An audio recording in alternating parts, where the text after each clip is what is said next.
तेजस्विनावधीतमस्तु मा विद्विषावहै। ॐ शान्ति शान्ति शान्तिः।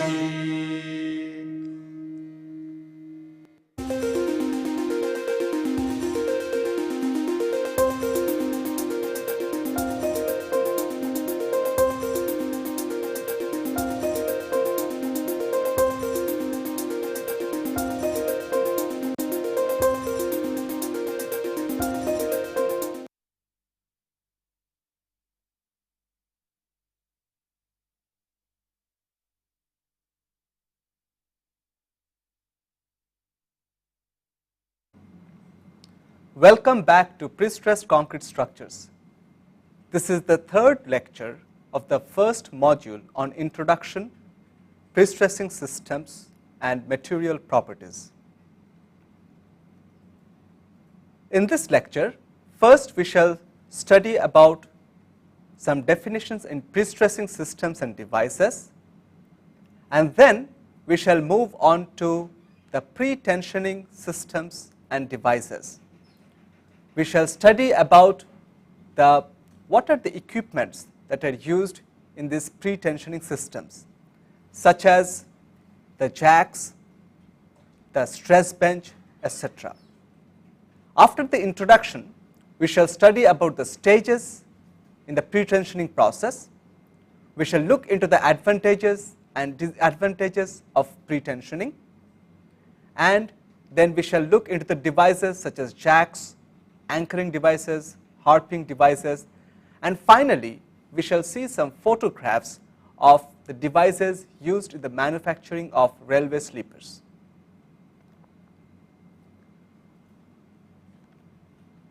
Prestressing systems have developed over the years, and various companies have patented their products.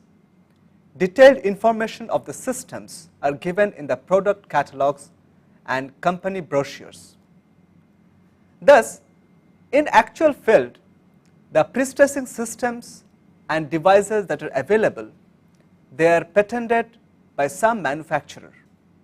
At work, one has to get familiar with these devices from the production catalogs and the brochures. In this lecture, we shall discuss the systems and devices broadly, just to understand the principles based on which they work. There are general guidelines of prestressing in section 12 of IS 1343/1980. The information given here is introductory in nature, with emphasis on the basic concepts of the system. The prestressing systems and devices are described for the two types of prestressing, which are pre-tensioning and post-tensioning separately. In the last lecture, we had studied this classification of prestressed concrete structures based on the sequence of tensioning the steel and casting the concrete. If the steel is tensioned first and the concrete is casted subsequently, that is called a pre-tensioned concrete structure. On the other hand, if the concrete is cast first and then the steel is tensioned, that is called a post-tensioned concrete structure. Based on this classification, we shall study the prestressing systems and devices for each one of them separately.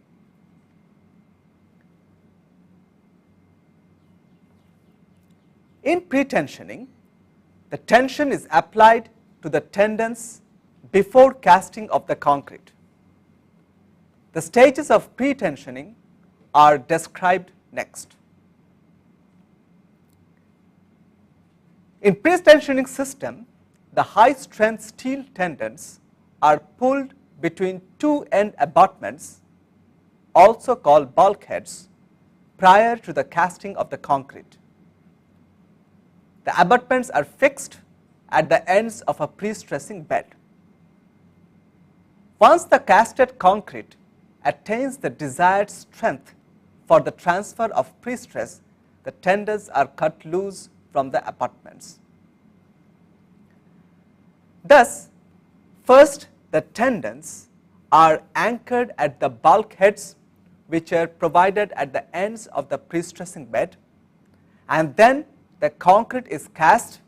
Sufficient time is given for the curing of the concrete, and once the concrete has attained substantial strength for the transfer of pre-stress, then the tendons are cut and the pre-stress is transferred to the concrete. Now, for the pre-stressed members, the pre-stress is transferred to the concrete from the tendons due to the bond at their interface. During the transfer of pre-stress, the member undergoes elastic shortening. If the tendons are located eccentrically, the member is likely to bend and deflect upwards, which is called camber. When the pre-stress is transferred by cutting the tendons, the members tend to reduce in length, which is called elastic shortening, and the pre-stress is transferred from the steel to the concrete by the bond at their interface over a certain length, which is called the transmission length at the ends of the pre-stressed members. Now, once the pre-stress is transferred, the members are shortened, and if the tendons are eccentrically located, that means the tendons are not along the axis of the member, then the member may deflect upwards, which is called cambering of the member. Now, after the member has cambered, then it is taken out from the mold and taken to the respective site. The various stages of the pre-tensioning operation is summarized as follows. First, anchoring of tendons against the end abutments. Next, placing of the jacks at the end abutments. Third, applying tension to the tendons. That means up to this, the steel tendons are ready at their place under the tension, and next we are moving on to the casting of the concrete. The fourth stage is the casting of the concrete. Then the concrete is cured sufficiently to attain the desired strength for the transfer of pre-stress, and then the tendons are cut, and when the tendons are cut, the transfer of pre-stress occurs along with elastic shortening and cambering. These stages are shown schematically in the following figures. In this figure, we can see the pre-stressing bed over which the concrete will be cast. There are end abutments which are fixed to the pre-stressing bed. Next, the tendon is placed which runs from one abutment to another abutment, and a jack is used to stretch the tendon. Now, once the tendons are stretched, we move on to the next stage, which is the casting of the concrete. There are molds or shuttering which is used to shape the member, and the concrete is cast and cured to gain sufficient strength. Next, the tendons are cut at the ends, and once the tendons are cut, the member undergoes elastic shortening, and in case of eccentric tendons, it deflects upwards, which is called cambering of the member. The following figure explains the operation of pre-tensioning through various stages of animation. Let's understand the process by this animated sketch. At present, the pre-stressing bed is ready with the tendons placed. Next, the jack has been placed which will apply tension in the tendons. After this, the concrete is cast in the molds and it is allowed to cure to gain the sufficient strength. Next, the tendons are cut at the ends, and once the tendons are cut, the member undergoes elastic shortening as well as it undergoes a cambering, that means it deflects upwards. Let us see this process once again. First, the tendon is placed in the prestressing bed, and next the jacks are placed which applies the tension in the tendons. The concrete is cast in the mold, it is allowed to cure and gain its strength, and then the tendons are cut at the two ends and the member undergoes elastic shortening and cambering in case of eccentric tendons, and now this member is ready to be transported to the site.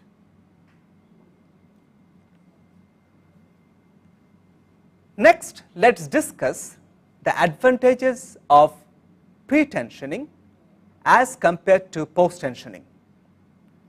The pre-tensioning operation is suitable for precast members produced in bulk. That means the member is cast somewhere else and then they are shipped to the respective sites. When mass production is necessary, then the pre-tensioning system is advantageous. The second advantage is that the pre-tensioning does not need too much of anchorage device. That means there is absence of large anchorage device which is present in the post-tensioning system. Of course, there are some relative disadvantages of pre-tensioning as compared to post-tensioning. First of all, there is the requirement of prestressing bed. That means there has to be a place where the concrete will be cast, the steel will be tensioned.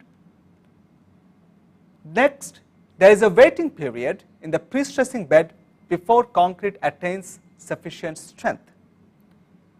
This waiting period can be a problem if there is a large demand of mass production at a rapid rate. And finally, the pre-tensioning requires good bond between the concrete and the steel to transfer the prestress from the steel to the concrete. In the post-tension system, we have good anchorage devices at the end which transfers the prestress from the tendons to the concrete. But for pre-tensioned members, the prestress is transferred over a certain length called the transmission length, and the transmission occurs due to the bond between the concrete and the steel. Next, we are moving on to the devices of pre-tensioning systems in more details. The essential devices that are used for pre-tensioning are as follows. First, the prestressing bed with end abutments. Next, the mold or the shuttering. Third, the jack. Fourth, the anchoring device. Fifth, the harping device, which can be optional. That means first we need a prestressing bed with proper end abutments. Then we need the mold and the shuttering to cast the concrete.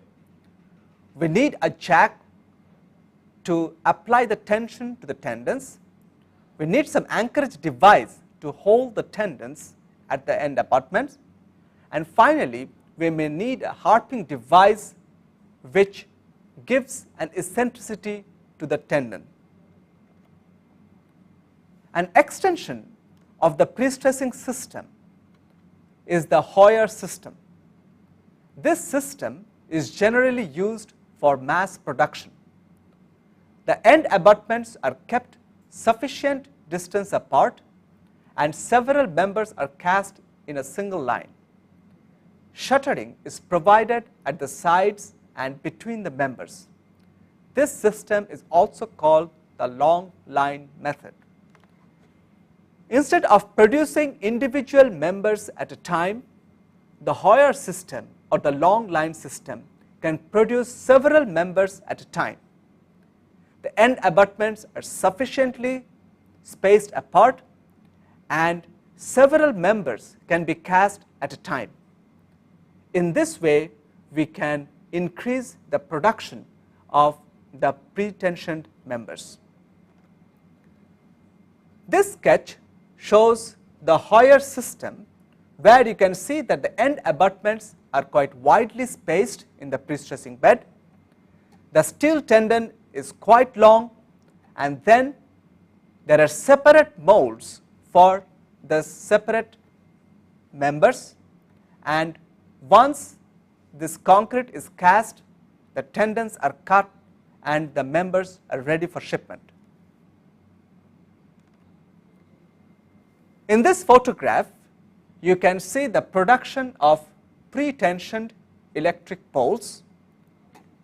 In the shed, they are having the pre-tensioning system. Once the concrete is cast, the members are moved onto the left, which is the curing chamber, and after the member has sufficiently cured, the tendons are cut, the members are taken out from the molds and they are stacked. These poles can be used in various applications, like in transmission lines, or it can be used for street lighting, and once they are stacked under the different categories, they are ready for shipment. This is another location showing pre-tensioned railway sleepers. In our last lecture, we had seen the manufacturing of the railway sleepers, that first the steel is tensioned, the concrete is cast, then the molds are taken to the curing chamber. Once the concrete has cured, the tendons are cut, the prestress is transferred to the concrete, then the members are taken out, and again they are cured up till they are ready for shipment. In this photograph, we can see that the railway sleepers have been stacked for shipment to the railways.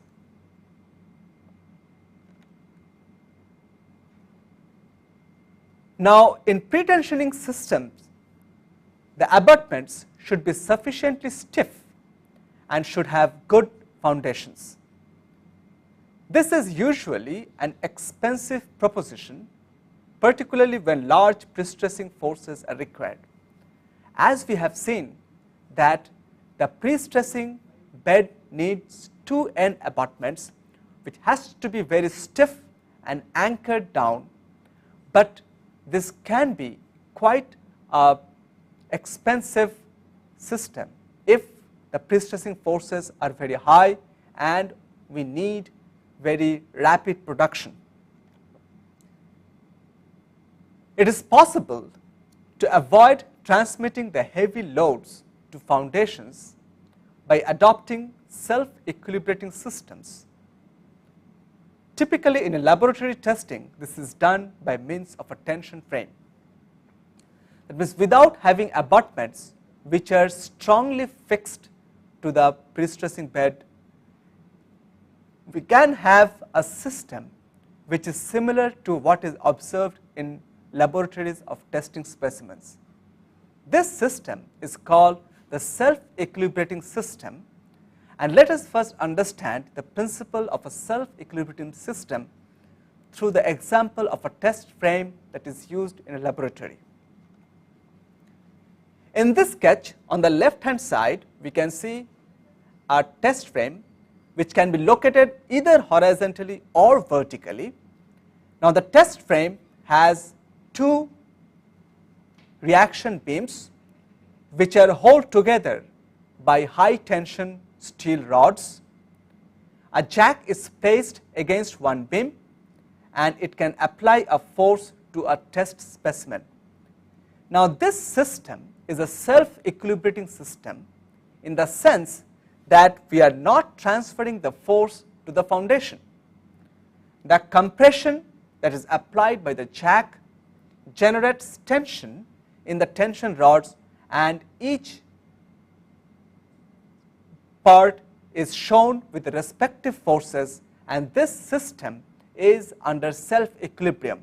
Thus, no force is transferred to the foundation, and hence the cost of this system is relatively cheap as compared to the end abutments as we had seen before. The frame that is generally adopted for pre-tensioning is called a stress bench. The concrete mold is placed within the frame and the tendons are stretched and anchored on the booms of the frame. That means, as we had seen the photograph for the test frame that is used in a laboratory, a similar concept is used in pre-tensioning systems to avoid building end abutments and strong foundations. This system is called a stress bench, which is also a self-equilibrating system. Molds are placed within the stress bench and the concrete is cast, and then the curing is done for the molds in which the concrete has been cast. The stress bench is shown schematically by the sketches. We are having some end beams to which a frame is fixed. Within the frame there is a mold which is shown by these yellow lines, and on the other side there are beams, and against an end beam jacks are fixed. Now, first the tendons are anchored at the left side, which is called the dead end. Then the other ends of the tendons are fixed on a moving end plate. The end plates move over some threaded rods. The jack pushes the end plate outside, and since the tendons are anchored at the end plate, the tendons are stretched as the jack moves out. The top figure shows the elevation and the bottom figure shows the plan, where you can see that the individual molds are used to cast several concrete members at a time. In the same sketch, after the placement of the concrete appears like this, that the concrete has been placed in the molds and they are cured till it gets sufficient strength, and then the tendons are cut at the gaps and the members are ready for shipment.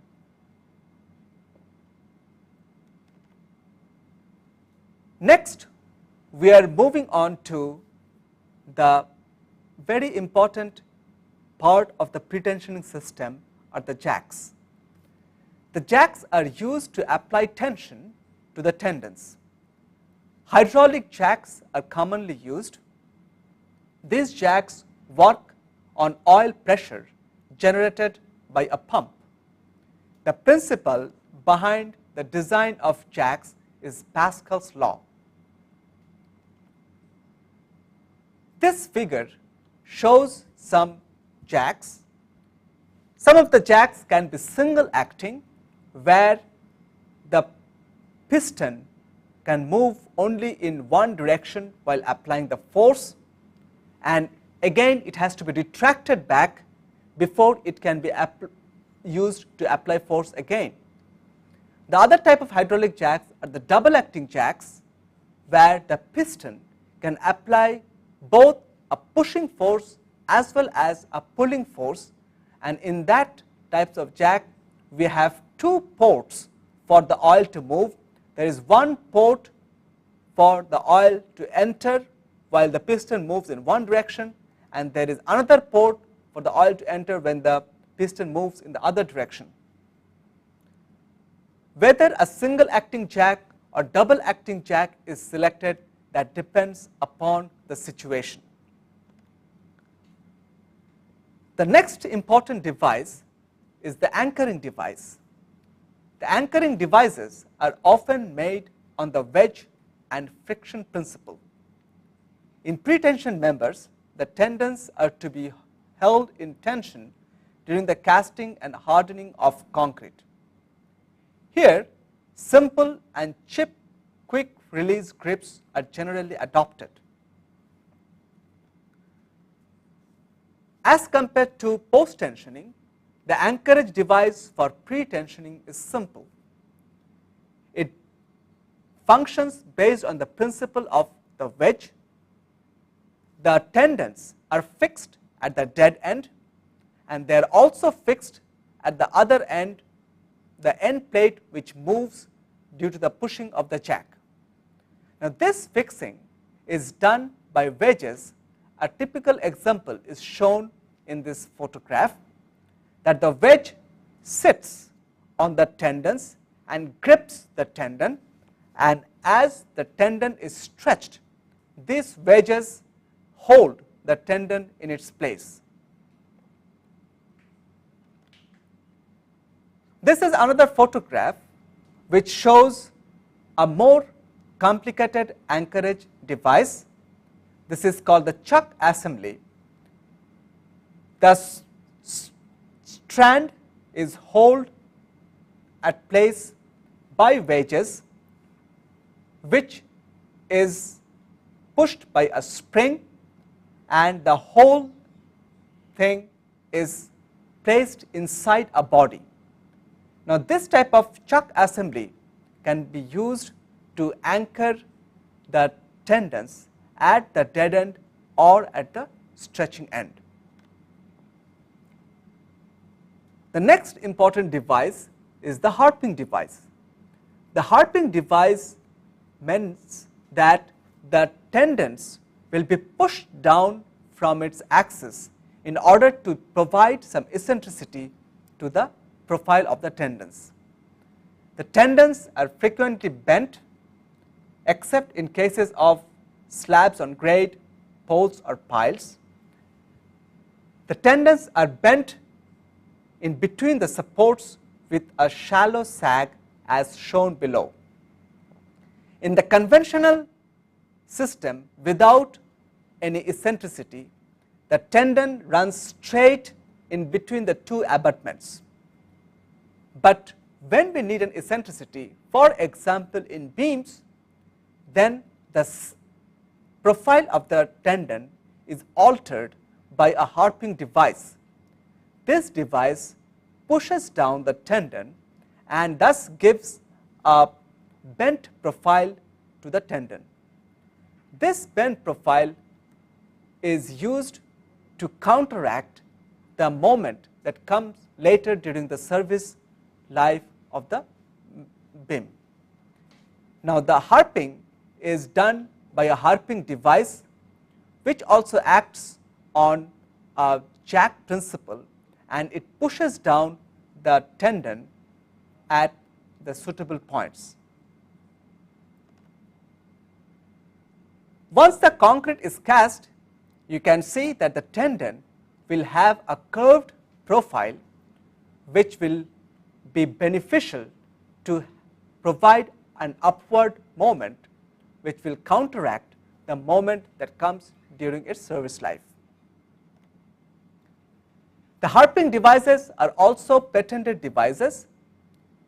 This figure shows a harping device which has some hold down anchors which grips the tendons, and then there is a hydraulic jack which pushes down this hold down anchors, and as the piston of the jack comes out, the tendons get bent at the herping point, and the tendon, there is a transverse tendon also to support this hold down anchors, and the transverse tendon is fixed by the chucks on the hydraulic jack.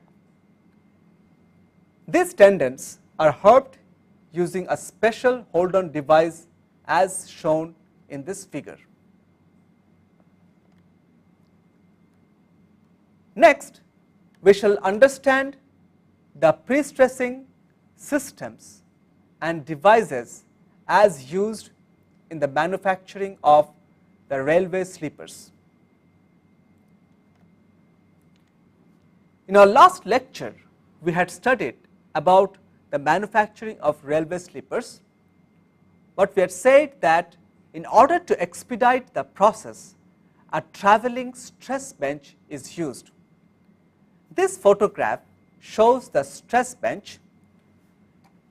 First of all, this is a self-equilibrating system. That means it does not need a foundation or an end abutment.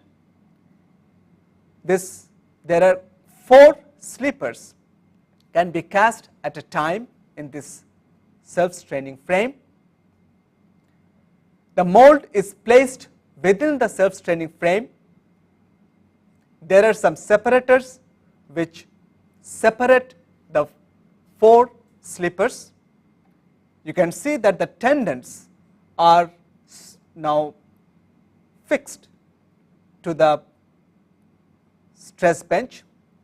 There are some plugs which are necessary to fix the anchoring of the railway lines onto the sleepers. Now, first the stress bench is cleaned, the tendons are placed and they are anchored at the dead end. Then they are pushed to the location where the concrete will be cast. In this photograph, you can see that the tendons have been anchored at the dead end, and the devices that have been used are the wedges. The wedge grips the tendon at the dead end as the other end is stretched. Now, once the tendons are gripped at one end, then the tension can be applied at the other end.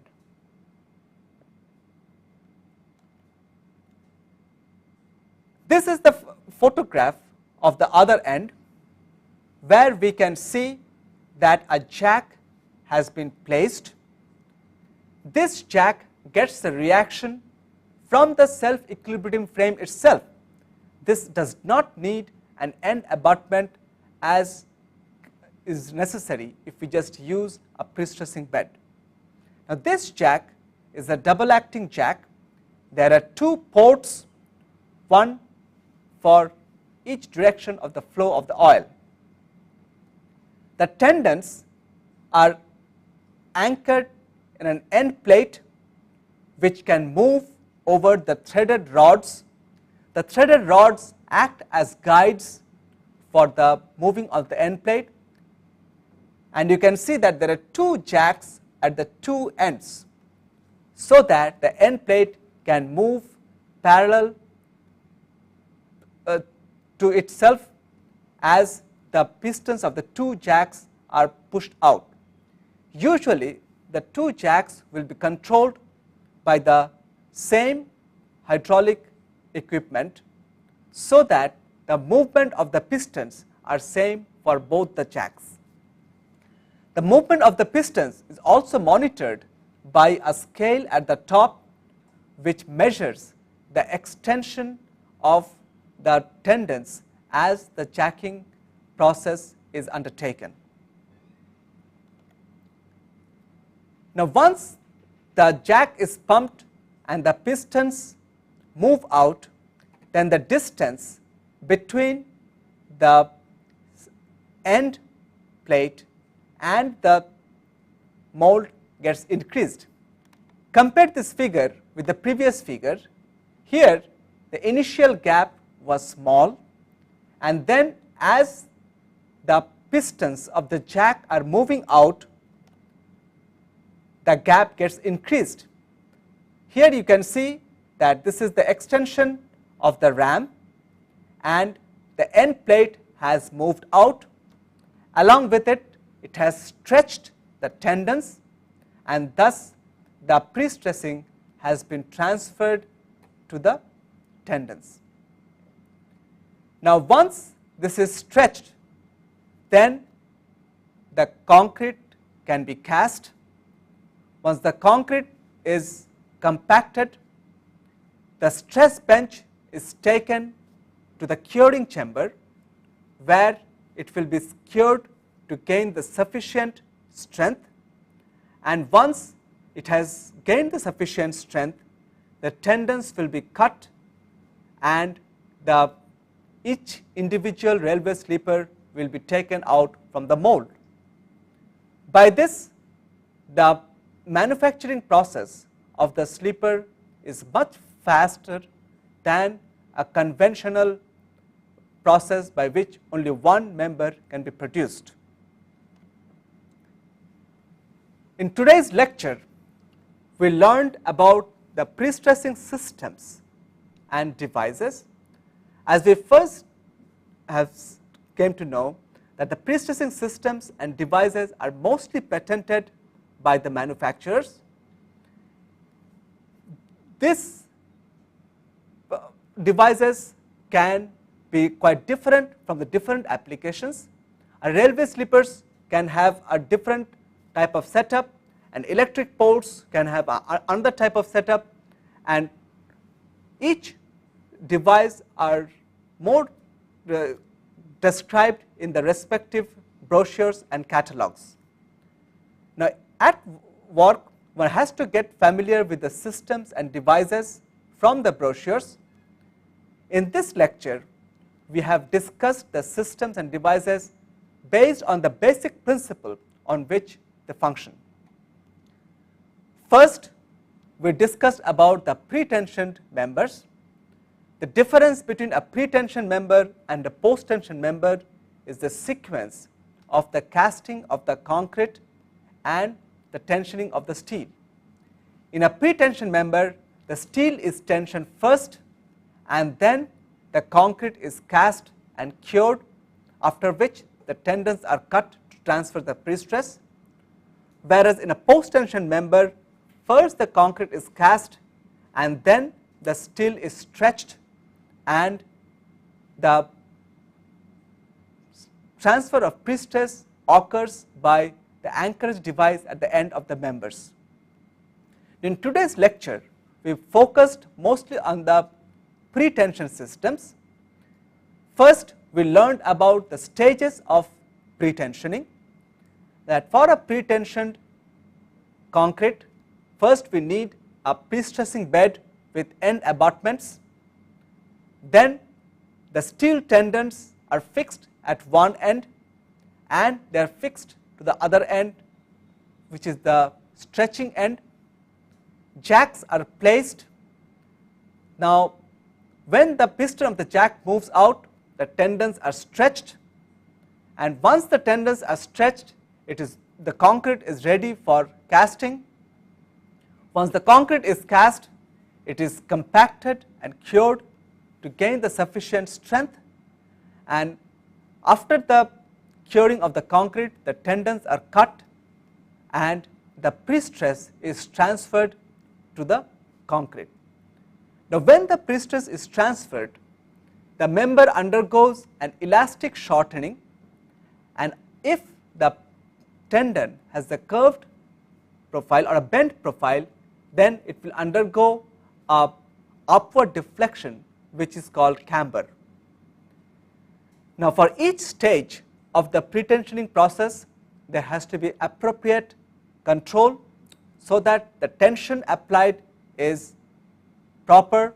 The concrete casted is also should be without any honeycomb, and it should be properly compacted and cured, and then when the tendons are cut, it is to be made sure that the concrete is having the prestress properly. Thus, the manufacturing of pre-tension concrete members has to be monitored properly for the quality control. Next, we studied about the advantages of pre-tensioning as compared to post-tensioning. In pre-tensioning, we can produce many pre-stressed members at a time. Thus, pre-tensioning is suitable for mass production of members like railway sleepers, poles, or piles. As compared to a post-tension member, the pre-tension is done at a particular site, and it is done in a very rapid process, so that we can produce this structural components in a much faster rate. And another advantage of pre-tension members is that we need less anchorage device as compared to a post-tension member. In pre-tension member, the pre-stress is transferred by bond over the transmission length at the ends of the members. We need some anchorage device for the steel when it is tensioned, but within the member we do not have any anchorage device. Thus, the anchorage devices that are used for one cycle of operation can be reused in the next cycle. Whereas, in a post-tension member, we need much more anchorage device, the anchorage block, which stays within the member itself after the pre-stress has been transferred. Now, to get the disadvantages of pre-tension as compared to post-tension is that in the pre-tension we are restricted to have a certain equipment like a pre-stressing bed and the end abutments for the manufacturing process. In post-tension member, we do not need this equipments as such, because the post-tensioning can be done at the site itself. Next, we moved on to the devices that are used for the pre-tensioning systems. First, we had talked about the stress bed with end abutments, but this system can be costly, especially if we have large pre-stressing force. One way to go about is to use a self-equilibrating system, which is called a stress bench. The idea is analogous to test frames that we see in laboratories, that the frame itself is self-equilibrating in the sense that the force is not transferred to the foundation. In a stress bench, the jack gets the reaction from the frame itself, and hence we do not need end abutments, which reduces the cost. Another improvement that can be done in the pre-tensioning process is the long line or the Hoyer method. There, several members can be cast in one line, such that the same pre-tensioning operation and the casting of the concrete can be done for several members at a time instead of one member sequentially. Hence, the long line method or the Hoyer method is used for the production of sleepers and poles, which can be done in a much fast production rate. Next, we talked about the jacks. The jacks are the equipment that are used for the applying the tension in the tendons. Most of the jacks are hydraulic jacks, which apply based on the principle of oil pressure. It can be a single acting jack or a double acting jack, depending upon the application. The anchorage devices are necessary to hold the pre-stressing steel at its place. At the dead end, we have one anchorage device, and at the stretching end we have another anchorage device. These anchorage devices act on the principle of wedges which grip the tendons and retain its position by the principle of the friction. The other types of device that can be used is the harping device. In the harping device is used when we need to provide a bend in the bars, and the tendons can be bent by a push down mechanism which gives the bend at the preferred locations of the stretching tendons. Now, the harping device can also act on the principle of the jacks, and once the anchoring the hold down device moves down, the tendons get a bend. After the concrete is cast, the profile of the tendon is retained, and when the tendon is cut, the member along with elastic shortening undergoes a deflection which is called cambering.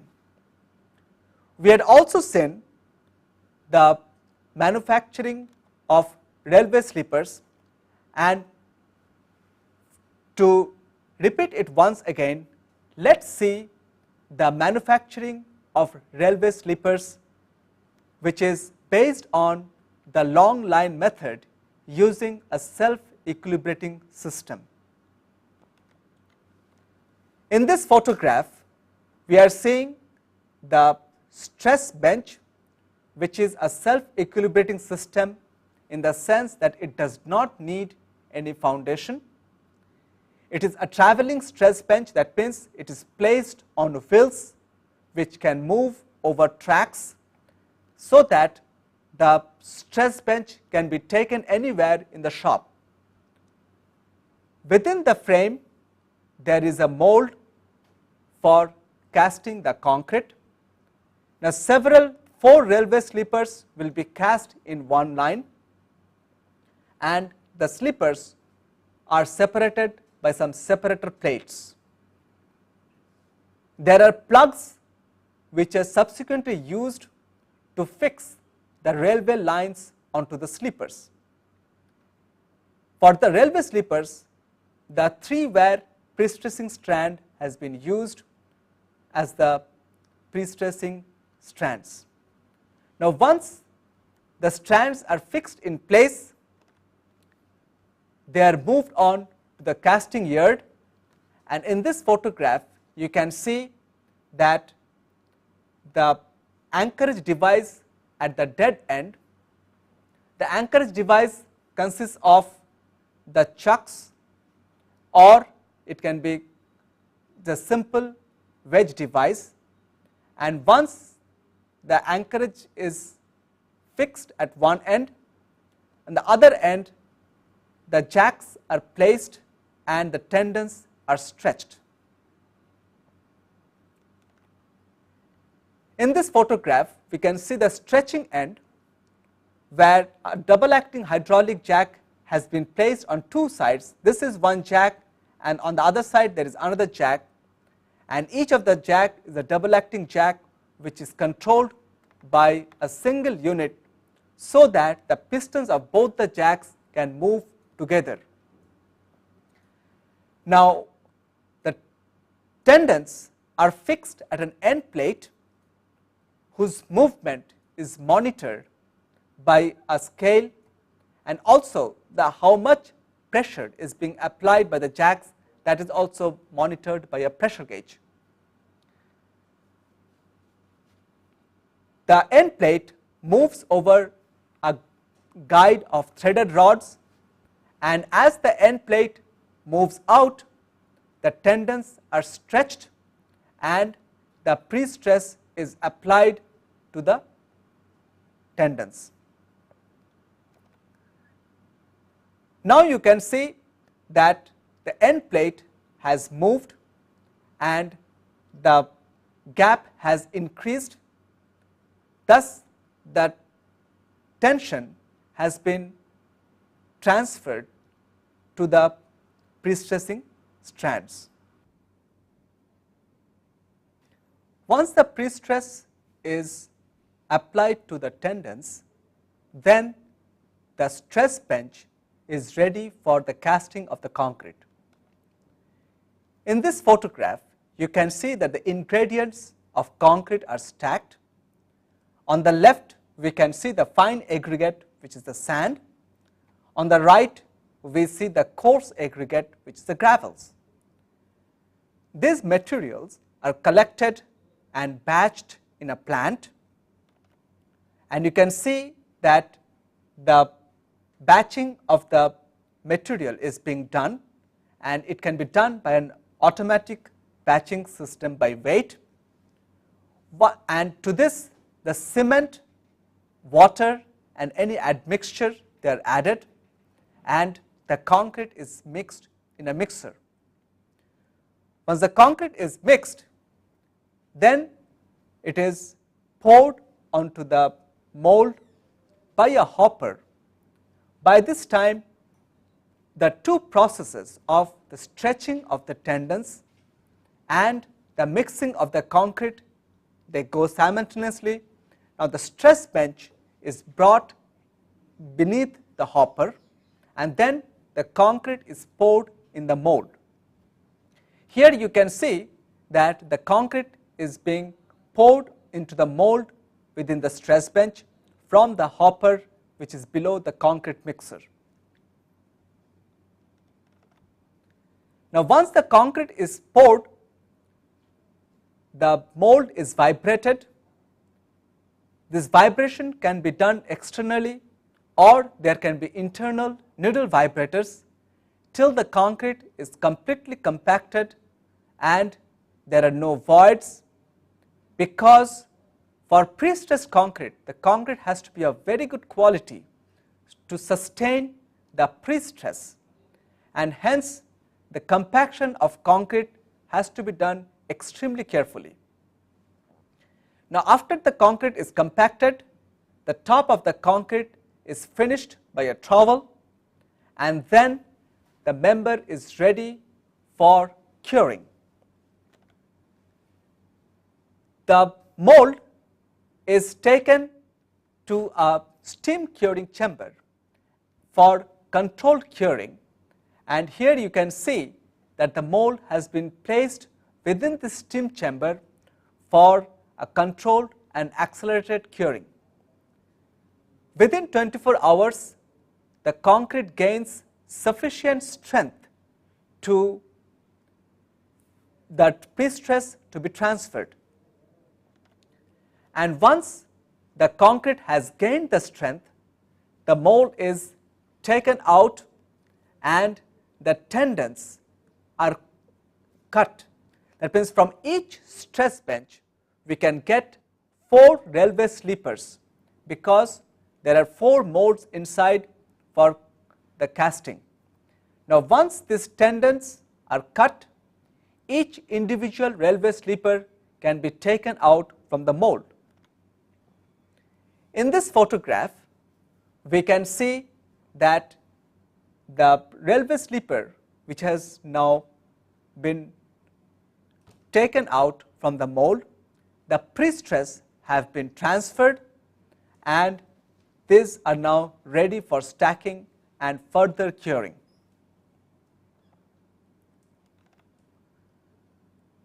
The railway sleepers are now stacked in a conveyor, and you can observe that the prestress tendons have been cut at the end, and thus the prestress have been transferred to the sleepers.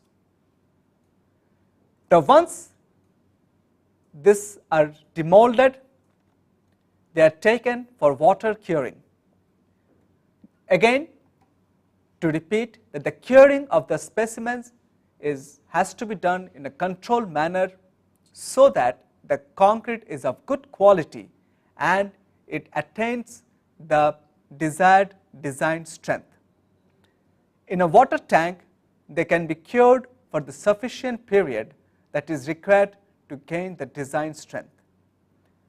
Now, once the curing is over, then they are taken out and then they are stacked for the shipment.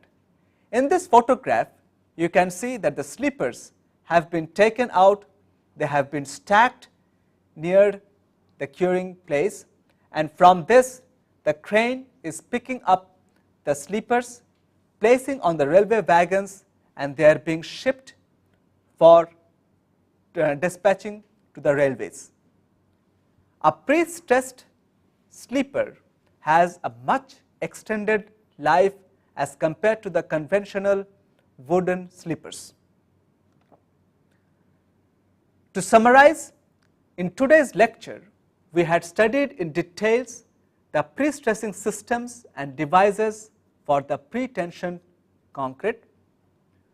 We have learned that the pre-tensioning system has several advantages as compared to a post-tension system. Also, it has a certain disadvantages as well. The stages of pre-tensioning system is the fixing the steel tendons, applying tension to the tendons, casting of the concrete, cutting the curing of the concrete, cutting the tendons, during which the prestress is transferred, and then demolding the specimens, which can be further cured, and then they are ready for shipment.